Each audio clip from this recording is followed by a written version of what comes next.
Olá pessoal, tudo bom? Hoje eu gostaria de falar com vocês um pouco sobre a cultura do cancelamento. Assunto esse que pode ser encaixado no tema atualidades e é essencial discutirmos a cultura do cancelamento pelo momento mundial que vivenciamos como sociedade, mais caracterizada sobre uma intolerância, sobre massificações, polarizações, uma sociedade em bolhas. Então por isso é muito legal a gente discutir sobre os efeitos da cultura do cancelamento. Efeitos da cultura do cancelamento já é uma das fontes e sugestões que eu quero fazer para vocês nesse vídeo, que é sobre a matéria que o Nexo Jornal fez com o título Quais os efeitos da cultura do cancelamento? Além dessa sugestão de leitura, eu gostaria também de indicar outras leituras para vocês. Uma delas é sobre a questão do podcast da Folha de São Paulo, com o nome Café da Manhã, em que eles entrevistam uma psicóloga e colunista da Folha de São Paulo, que se chama Vera Iaconelli, que ela vai destacar também alguns efeitos dessa cultura do cancelamento, algumas consequências dessa cultura do cancelamento. Uma outra sugestão, eu gostaria de citar para vocês o canal do filósofo e escritor Henri Bugalho, que ele vai ter uma série de vídeos discutindo sobre esses efeitos, discutindo sobre a cultura do cancelamento. Acho muito legal um vídeo que ele cita sobre o casal, o Leon e a Nilce, que foram cancelados sobre algumas manifestações que eles tiveram no Twitter, manifestações políticas, em que muitas pessoas começaram a cancelar e eles se tornaram até trend topics no Twitter naquele momento. E o Henri Bugalho vai dissecar um pouquinho sobre esse assunto. Acho bem legal vocês darem uma olhadinha nesse vídeo. E além disso, eu gostaria de destacar 2 episódios de Black Mirror. Black Mirror que realmente discute muito cultura do cancelamento de certa forma nesses 2 episódios. O episódio 3 da 6ª temporada, com o título Odiados pela Nação, vai mostrar pra gente como que uma sociedade tem a facilidade muito grande de cancelar as pessoas pelas redes sociais e as possíveis consequências dessa cultura do cancelamento. Um outro episódio, que é o episódio 4, o episódio 2 da 4ª temporada, com o título Arcanjo, vai mostrar uma sociedade, um futuro próximo, em que, através de tecnologias, eles podem cancelar alguns sentimentos, algumas pessoas, na sociedade por meio de tecnologias. Então, pais superprotetores que podem impedir com que seus filhos tenham certos sentimentos de medo, ódio, até amor, em relação àquilo com que os pais não acham interessante, daquilo que os pais acham que é negativo.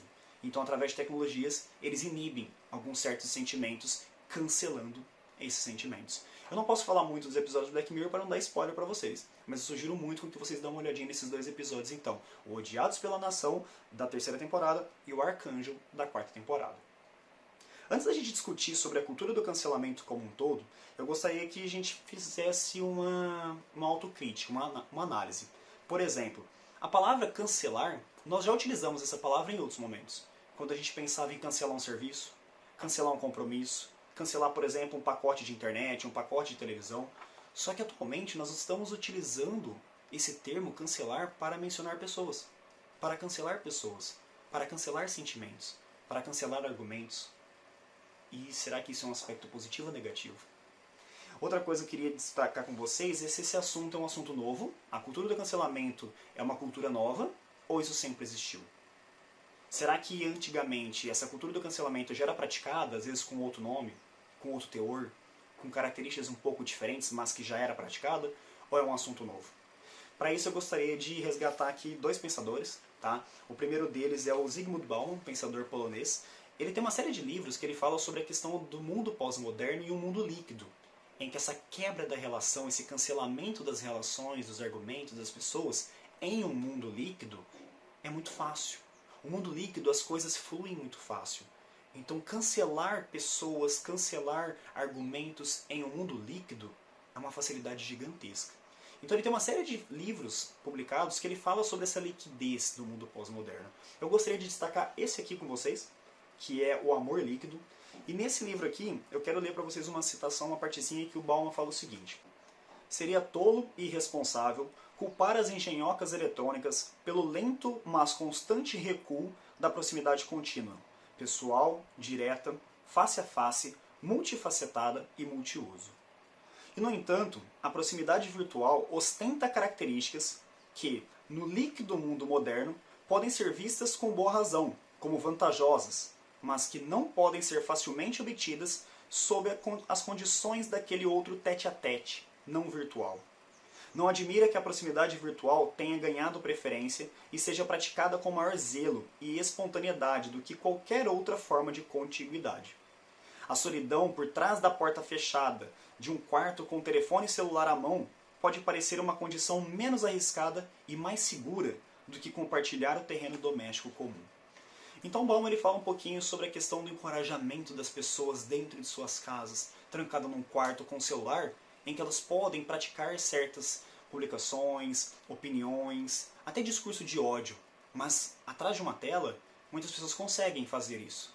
E às vezes no tete-a-tete, em uma situação conhecida como normal, pessoalmente, certas opiniões podem ser feitas, atitudes podem ser tomadas de maneira diferente. Discursos podem serem praticados de maneira diferente. Então esse encorajamento pelas redes também a gente pode associar com a cultura do cancelamento. A facilidade com que a cultura do cancelamento é praticada trancada em um quarto, com o celular na mão, em que as pessoas se sentem encorajadas a praticar essa cultura do cancelamento. Outro escritor que eu gostaria de citar com vocês um pouquinho, que fala sobre o que a gente pode também associar como cultura do cancelamento, é o Karnal, em o seu livro Todos contra Todos. É bem legal vocês darem uma olhadinha nesse livro, que ele fala sobre a questão da internet, sobre a globalização. E ele fala o seguinte: a diferença da globalização é que ela permite uma comunicação. E essa comunicação cria um sentido de ódio que faz crer que é muito maior do que era no passado. Caso contrário, teríamos de pressupor antes da globalização, entre os séculos XI e XIII, quando a Europa não tinha nenhum contato internacional, não ocorreria uma experiência como as cruzadas. Então, se a gente for pensar que se fosse só de agora a cultura do cancelamento, a gente esqueceu o passado. Como certas culturas, certas práticas de intolerâncias, de ódios, não eram praticadas anteriormente. Então, realmente, não é um discurso de agora. Pode ser que tenha uma nova cara, novas características da cultura do cancelamento, mas boa parte de suas características também eram visualizadas em anos atrás, em gerações passadas. Então, sobre a cultura do cancelamento, eu gostaria de dividir essa aula em dois momentos. Primeiro os aspectos positivos e depois os aspectos negativos. Primeiramente, sobre os aspectos positivos da cultura do cancelamento, será que não poderíamos pensar em que algumas causas foram levantadas, ganharam a devida importância graças à cultura do cancelamento? Como, por exemplo, misoginia, feminicídio, igualdade de gênero. Será que essas causas não ganharam mais força com a prática da cultura do cancelamento? Será que o maior número de pessoas não foram mais engajadas nessas causas graças à cultura do cancelamento? O maior número de pessoas querendo discutir essas causas que anteriormente não eram tão discutidas assim? Será que a gente não pode pensar também na questão de que figuras públicas passam a ser cobradas o tempo todo sobre aquilo que eles dizem, sobre aquilo que eles publicam? Então agora discursos públicos passam a ser mais cobrados graças à cultura do cancelamento? E aspectos negativos, a gente pode pensar um pouquinho diferente, analisando que quem que vai julgar isso? Quem julga quem deve ou não ser cancelado? O que deve ser ou não cancelado? O tribunal da internet, ele tem bagagem suficiente para poder julgar essa cultura do cancelamento? Outra coisa a gente pensar, será que a cultura do cancelamento não aniquila, não interrompe uma coisa que é essencial para a construção da sociedade como um todo, que é o diálogo? Será que a cultura do cancelamento não interrompe esse diálogo e fica mais no ou é 8 ou é 80? Será que a cultura do cancelamento, quebrando a possibilidade do diálogo, é a maneira correta de nós construirmos a sociedade como um todo?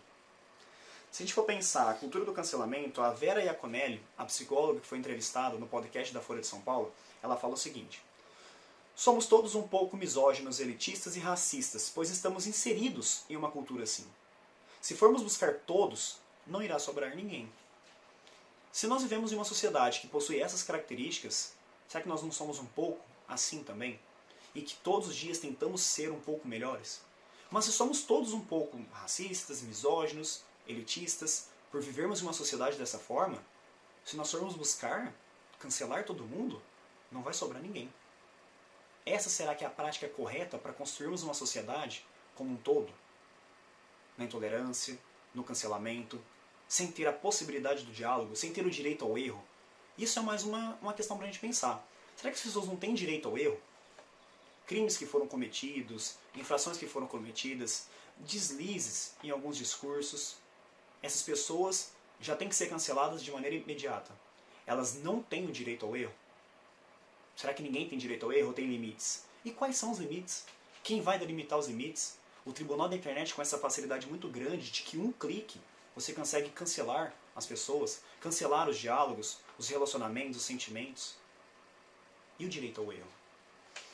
Outra coisa a gente discutir é a questão das obras literárias. Vários autores foram cancelados ao longo dos últimos anos por conta das coisas que eles escreviam sobre questões racistas, misóginas, elitistas também. Por exemplo, Monteiro Lobato. Tem uma grande discussão nas obras literárias de Monteiro Lobato de utilizar sobre alguns discursos racistas. Mas se nós formos entender que ele estava escrevendo em um momento histórico em que a sociedade estava vivendo certos momentos, será que dá para julgar o que ele escrevia em anos atrás com as leis de hoje? Quem garante do que o que a gente julga como normal hoje, em um futuro próximo, vai ser normal? O que a gente julga o que é certo e errado nos dias de hoje, em um futuro próximo, quem garante que isso será certo ou errado? Então, como julgarmos hoje sociedades antepassadas dessa forma? Então, a cultura do cancelamento, ela não pode ser tão simplista assim. Ela não pode resumir as coisas com uma coisa tão fácil que é um clique em deixar de seguir alguém, silenciar alguém, cancelar alguém. Um outro escritor que eu gosto muito, o Amos Oz, ele fala sobre a questão do fanatismo. Um fanático, ele fala que nunca vai abandonar uma causa. Ele nunca vai aceitar algo contrário àquilo com que ele pensa. Se a gente for continuar na cultura do cancelamento, será que a gente vai nós vamos nos tornarmos fanáticos? Será que o fanatismo, a todo custo, a todo momento, até onde ele é benéfico? Até onde a falta do diálogo é positiva para a construção de uma sociedade como um todo? Eu estou parecendo ser repetitivo, mas eu quero que vocês pensem um pouco sobre isso. Os aspectos positivos e negativos da cultura do cancelamento. Será que o que eu coloquei como aspectos positivos da cultura do cancelamento e que essas fontes que eu mencionei para vocês no início do vídeo colocam como pontos positivos da cultura do cancelamento? Será que elas são positivas da cultura do cancelamento ou são consequências da informação, da era da internet, do encurtamento das distâncias que a internet nos possibilita? Será que então isso é oriundo da internet, das redes sociais, de uma sociedade formada por bolhas ou da cultura do cancelamento? É muito complexo isso, mas eu quero sempre enfatizar que assuntos complexos devem ser encarados com a sua complexidade. Para problemas complexos, eles necessitam de resoluções complexas e não simplistas. Por isso, eu acredito que para a formação de uma sociedade cada vez melhor, o diálogo é imprescindível. Ele é muito importante. Então é isso, pessoal. Espero que vocês tenham gostado e vejo vocês no próximo vídeo. Até mais.